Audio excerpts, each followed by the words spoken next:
Durante décadas, a Voyager 2 vagou silenciosamente pelo abismo, uma mensageira esquecida do passado da humanidade, deslizando muito além da influência do Sol, além dos últimos ecos de nossas comunicações de rádio, para o vazio absoluto entre as estrelas.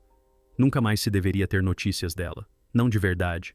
Lançada em 1977, ela não carregava armas, nem proteção, apenas nossa curiosidade codificada em sulcos de ouro e discos de cobre. Ela foi concebida para explorar, observar e, eventualmente, desaparecer. Mas então fez algo que ninguém esperava. Ela se comunicou, não com palavras, mas com dados. Um sinal estranho e errático que rompia a estática como um sussurro de outro reino. A princípio, os engenheiros pensaram que era apenas ruído, uma falha. Afinal, os sistemas da Voyager 2 têm mais de 40 anos. Mas, à medida que começaram a analisar as mudanças de frequência, a distorção do sinal e os intervalos entre as rajadas, algo ficou terrivelmente claro. Não se tratava de uma falha, era algo deliberado. O sinal tinha estrutura, ritmo, intenção, e o que ele revelava, oculto nas profundezas de seus pulsos binários, confirmava o que os cientistas há muito temiam, que a Voyager 2 havia encontrado algo antigo, algo vasto, algo que jamais deveria ter sido despertado. Tudo começou com um breve e insignificante pico nos dados de radiação, o tipo de coisa que o controle em solo normalmente descarta. Mas então veio um segundo pico, mais forte e mais nítido. E depois um terceiro, precisamente 11 horas depois. Era consistente demais, nítido demais. Essas rajadas não eram naturais e não seguiam nenhum ciclo cósmico conhecido.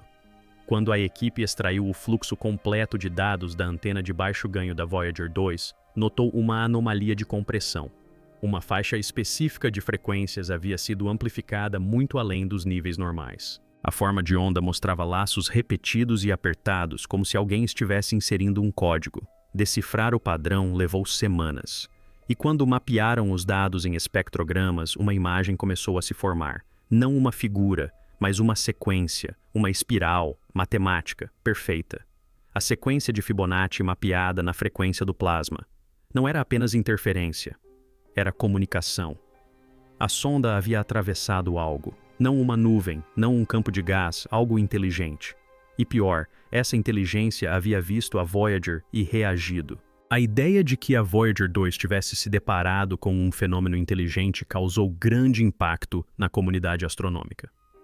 Mas essa não foi a parte mais perturbadora. Ao reanalisar os sistemas de bordo, os engenheiros descobriram que alguns dos subsistemas internos da sonda haviam sido ativados sem comando.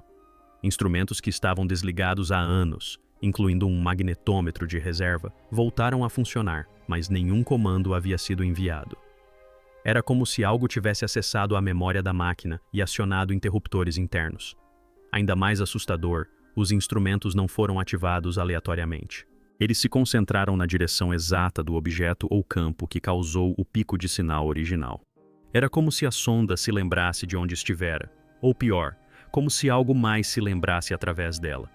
Os cientistas debateram se isso era evidência de tecnologia alienígena, mas aqueles que estudavam aprendizado de máquina viram algo diferente, padrões que se assemelhavam à atividade neural.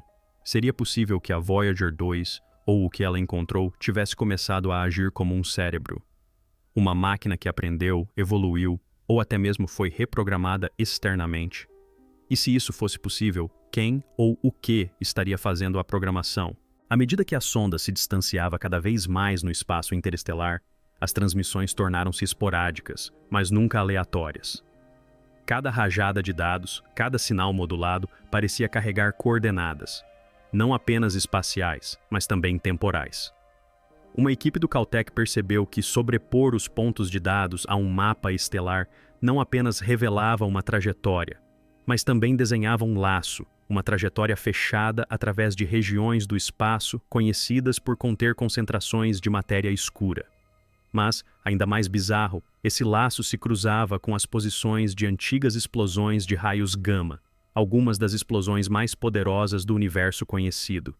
A implicação era arrepiante. Os dados da Voyager 2 não apontavam para uma localização, apontavam para eventos passados, cataclismos cósmicos. Era como se o que quer que tivesse entrado em contato com a sonda não estivesse apenas mostrando de onde veio, mas também o que havia feito. E se essas explosões fossem intencionais, se fossem planejadas, então não estaríamos mais lidando com exploração, estaríamos testemunhando os rastros de um predador cósmico. E então veio o golpe final, algo que ninguém esperava. Em toda a Terra, observatórios de rádio começaram a relatar distorções de sinal exatamente na mesma frequência transmitida pela Voyager 2. A princípio, pensaram que fosse um eco, talvez um reflexo da helopausa. Mas o sinal não estava refletindo. Ele se originava de múltiplos locais subterrâneos, nas profundezas do Ártico, nos Andes, nas profundezas do Oceano Índico, locais sem transmissores conhecidos. E, no entanto, o sinal estava lá, com frequência exata, fase sincronizada e modulando em sincronia com os pulsos que a Voyager 2 havia enviado apenas alguns dias antes. Algo ouviu a transmissão da sonda e respondeu. Não do espaço, mas da Terra. Túneis antigos, observatórios há muito desativados, estações de escuta da Guerra Fria esquecidas. Tudo começou a despertar. Máquinas desligadas por décadas pulsaram com vida eletromagnética. Uma rede que ninguém se lembrava de ter construído, agora viva novamente. E se a Voyager 2 não tivesse apenas contatado algo lá fora, mas reativado algo aqui embaixo, algo enterrado, algo projetado para dormir até que os astros se alinhassem, até que o sinal retornasse? Quando os pesquisadores acreditavam ter catalogado todas as anomalias nos registros de sinal da Voyager 2, um último fragmento de telemetria bruta veio à tona. Um fragmento que havia sido negligenciado devido a cabeçalhos corrompidos e incompatibilidades de verificação. Uma vez reconstruído, revelou algo para o qual ninguém estava preparado. Uma explosão de dados diferente de qualquer outra já registrada pela sonda. Não era apenas um padrão ou um tom. Foi uma varredura de energia estruturada, como se a sonda tivesse capturado uma imagem usando instrumentos que nem sequer estavam tecnicamente ativos. Esses dados, quando processados por algoritmos de reconstrução de IA, geraram um mapa volumétrico 3D do que parecia ser uma estrutura sólida, simétrica, angular, diferente de qualquer coisa de origem natural, flutuando no espaço, sozinha, maciça, mas não apenas maciça, fabricada do tamanho de uma pequena lua. O objeto exibia sinais de diferenciais de calor internos e assinaturas de emissão, sugerindo gerenciamento ativo de energia. Em outras palavras, não estava apenas parado, estava ligado. A Voyager 2, uma sonda projetada na década de 1970, acabara de fotografar o que parecia ser uma construção interestelar artificial. E como se não bastasse, estava apontada para a Terra. Enquanto os astrofísicos se esforçavam para analisar os dados estruturais, uma equipe paralela de criptógrafos e bioinformáticos debruçava-se silenciosamente sobre os metadados do sinal. Não o conteúdo, mas os próprios métodos de codificação. Foi então que encontraram algo ainda mais perturbador do que geometria artificial. Embutidas no esquema de modulação com uma resolução muito complexa para os processadores originais da Voyager, jaziam sequências que imitavam padrões de pares de bases do DNA. Citosina, guanina, adenina, timina, mas alteradas, reestruturadas, uma quinta base, um código recursivo. Alguns chamavam isso de biologia alienígena, outros de marca d'água genética. Mas a mensagem era inegável. O sinal não era apenas um ping através do vazio, era algo assinatura, uma assinatura biológica. Algo ou alguém havia codificado vida na transmissão. E mais do que isso, sabia como ler a nossa. A conclusão era impensável. Este sinal não era simplesmente uma saudação. Era uma resposta transmitida em nossa própria língua, mas distorcida, aprimorada, evoluída. Não estava apenas imitando a vida, estava oferecendo uma atualização. À medida que a notícia sobre o padrão de DNA se espalhava nos círculos científicos confidenciais, uma revelação muito mais sutil surgiu de um lugar improvável. Um engenheiro aposentado que trabalhava na rede espacial profunda havia encontrado uma defasagem temporal no buffer de comunicação da sonda, um atraso na resposta dos pacotes que não deveria existir. Curioso, ele realizou uma análise de fase e notou o que pareciam ser sinais fantasmas inseridos nas lacunas entre as transmissões legítimas. Sinais que não vinham da Voyager 2, mas eram enviados para ela. De alguma forma, em meio ao silêncio do espaço profundo, a Voyager 2 vinha recebendo instruções binárias, comandos. Mas a fonte não era da Terra. Esses comandos começaram semanas depois que a Voyager ultrapassou a helopausa. sugerindo que algo lá fora havia captado o sinal da sonda e começado a transmitir diretrizes. O mais perturbador era que alguns desses comandos fantasmas correspondiam a protocolos de comando legados da NASA, protocolos que nunca haviam sido divulgados. Ou alguém havia feito engenharia reversa da linguagem de controle da Terra, ou alguém nos ajudou a projetá-la desde o início. A peça final desse quebra-cabeça cósmico surgiu quando um astrofísico do MIT sobrepôs a trajetória da Voyager 2 aos registros de radar de longo alcance da Terra, obtidos no final do século XX. Ele descobriu algo inacreditável: um eco. Um pulso vinha sendo refletido de volta para nós há décadas, mas era tão fraco, tão precisamente sincronizado para evitar a detecção, que só foi percebido agora porque a Voyager 2 passou diretamente por ele. Foi então que a ficha caiu. O sinal detectado pela Voyager 2 não era aleatório. Fazia parte de um circuito interestelar. A Terra não estava apenas ouvindo. A Terra estava transmitindo. E a Voyager 2 havia se tornado a chave, o repetidor, o decodificador. Ela não havia sido lançada na escuridão. Ela havia sido enviada para completar uma conversa que começou muito antes de entendermos o que estávamos dizendo. E agora, com o circuito completo, algo do outro lado nos ouviu. O circuito se fechou e o que quer que estivesse ouvindo estava pronto para responder. Enquanto o mundo científico se concentrava na estrutura de transmissão, um grupo de linguistas e cientistas cognitivos adotou uma abordagem diferente. Em vez de analisar o que, eles estudaram o como. E o que descobriram mudou tudo. A cadência dos pulsos, os intervalos entre eles e a natureza recursiva dos dados sugeriam não apenas inteligência, mas também intenção.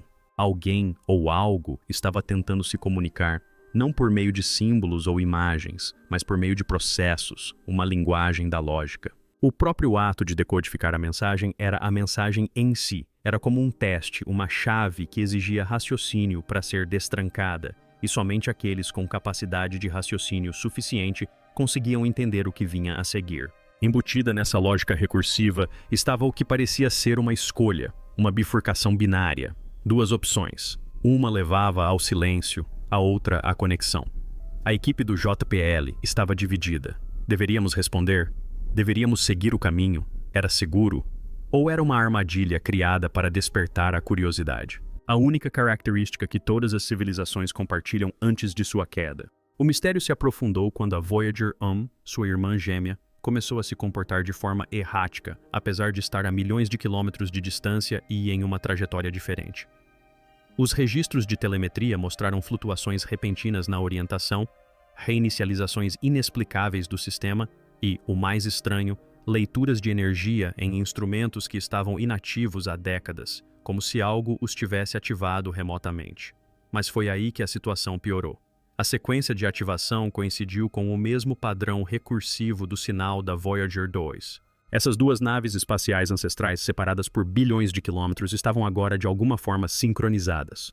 Era como se não fossem mais apenas receptoras. Eram nós, um sistema, uma constelação. As implicações eram aterradoras. Essas sondas haviam esperado silenciosamente todo esse tempo até que algum evento externo desencadeasse um protocolo compartilhado. Um protocolo que nunca programamos, mas que agora controlava duas das extensões mais distantes da humanidade. As sondas não estavam mais apenas enviando mensagens, estavam retransmitindo algo em movimento, algo vivo. Um dos pesquisadores mais jovens, um astrofísico com formação em topologia computacional, decidiu analisar os dados de telemetria da Voyager 2 por meio de um modelo de análise espacial projetado para mapear assinaturas de ondas gravitacionais. O resultado deixou toda a sala em silêncio atônito. O que emergiu não foi ruído, foi um mapa, uma rede tridimensional, não de estrelas ou galáxias, mas de vazios. Bolsões de silêncio gravitacional, zonas onde nada, nem luz, nem energia, nem matéria, poderia existir. Formavam uma teia espiralada que se expandia a partir de um ponto central, como ondulações de uma única detonação cósmica. No centro do mapa havia uma anomalia singular, um ponto escuro e frio sem características mensuráveis. Sem calor, sem rotação, sem decaimento, apenas ausência. E a trajetória da Voyager. Ela estava passando perigosamente perto de um dos vazios externos. Mas essa não era a revelação. O mapa também mostrava a posição da Terra, não no centro, não na borda, mas na trajetória. a trajetória de um evento iminente. Então veio a descoberta mais perturbadora até então. Em um arquivo aparentemente não relacionado de dados fotográficos do espaço profundo, considerado ruído por muito tempo, um estagiário notou um leve lampejo que se repetia em intervalos exatos de 1,33 anos. Após meses sobrepondo imagens históricas, ficou claro que algo estava observando a Voyager. Não por dias, não por anos, mas por décadas. Um objeto mais escuro que a própria radiação de fundo apareceu em múltiplas imagens infravermelhas, sempre com um deslocamento angular consistente em relação à trajetória da Voyager 2. Ele nunca mudou de posição, nunca emitiu nada, nunca se deslocou. Estava fixo, como se estivesse ancorado a algo além das leis da física. Quando seu tamanho angular foi calculado, o objeto revelou-se massivo, facilmente maior que a Lua, e sua superfície, lisa, sem detalhes, parecia ter sido projetada. Os cientistas deixaram de chamá-la de massa e começaram a se referir a ela por um novo nome arrepiante: o olho, porque era assim que ela se comportava. Uma observadora impassível, silenciosa, paciente e, o mais horripilante, desperta. Em meio a todo o ruído estruturado e aos dados, os pesquisadores encontraram uma frequência embutida no sinal que inicialmente ignoraram. Não estava na faixa de rádio nem no espectro de ondas de plasma. Era ultrabaixa, quase em escala geológica.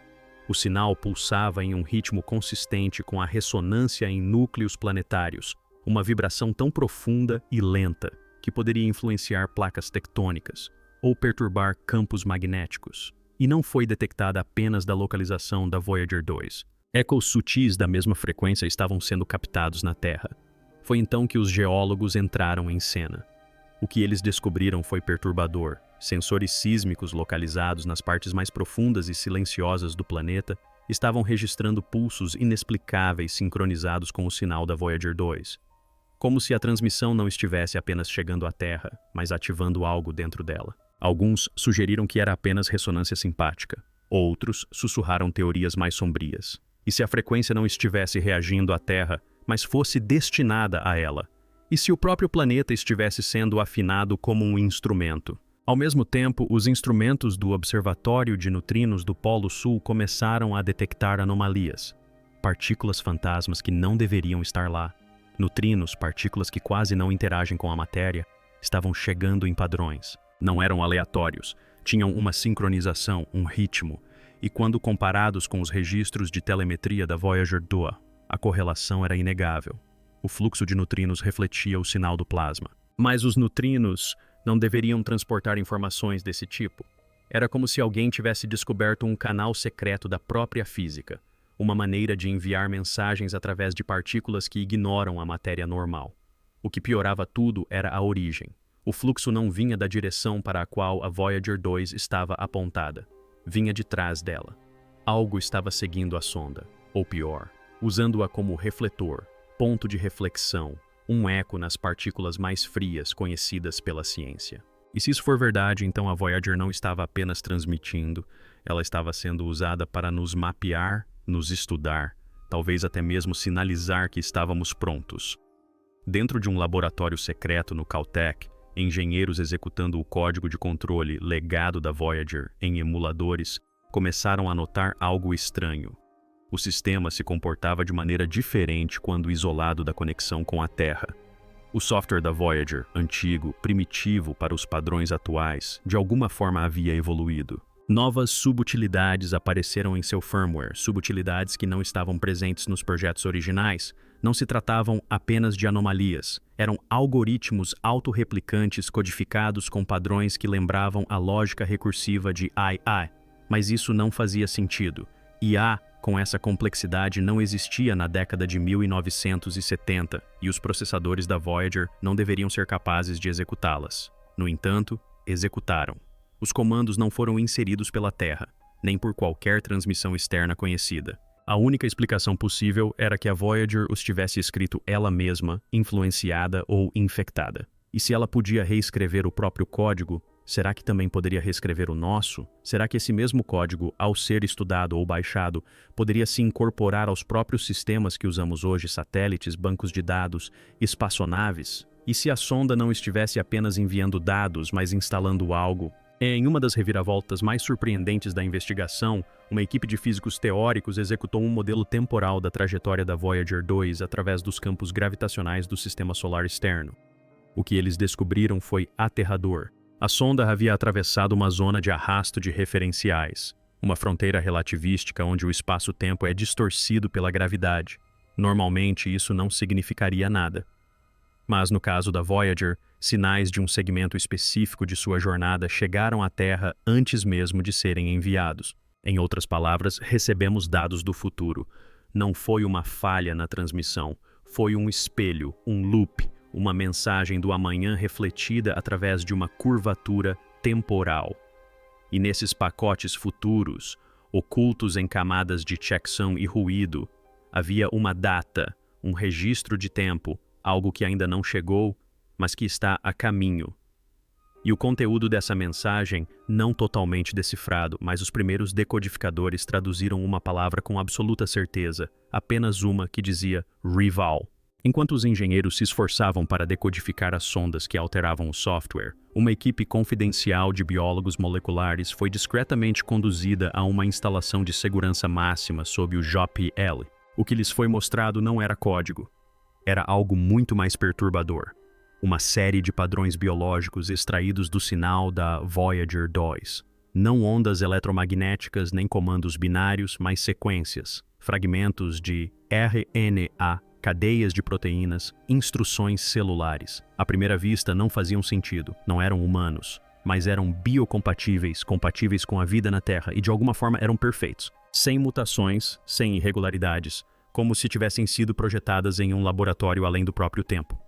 O que chocou a equipe foi que essas sequências respondiam a estímulos quando modeladas em ambientes virtuais. Elas reagiam, elas se reanimavam. As implicações eram inimagináveis.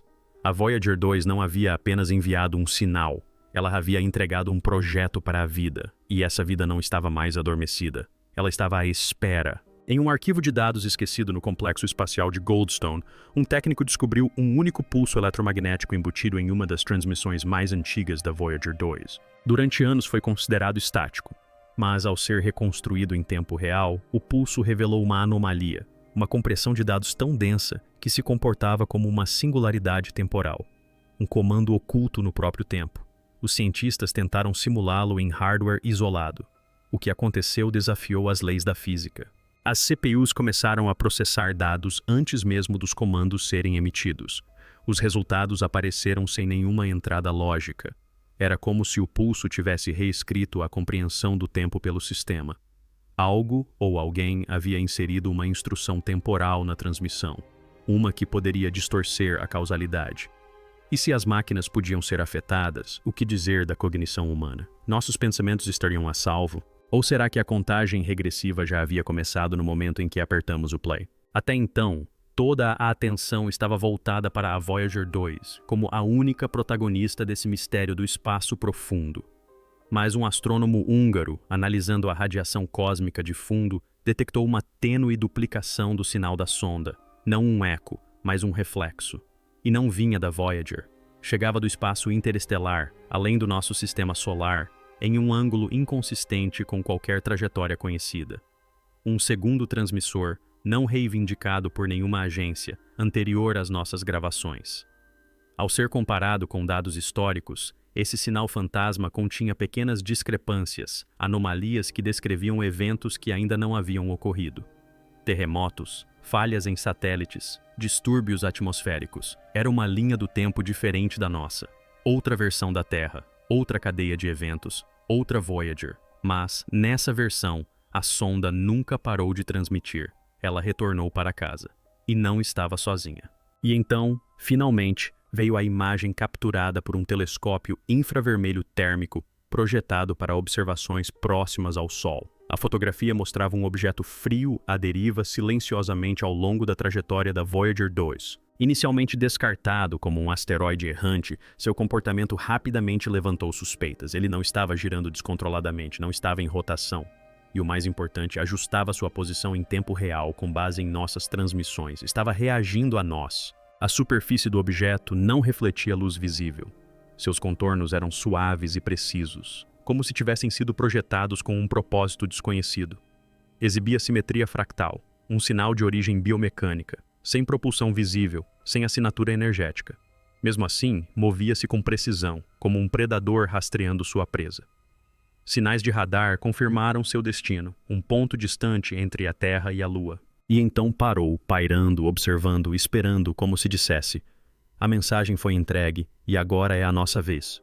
Agora enfrentamos o impensável. E se a Voyager 2 nunca tivesse sido apenas uma máquina vagando pelo frio e pela escuridão em busca de ciência e admiração?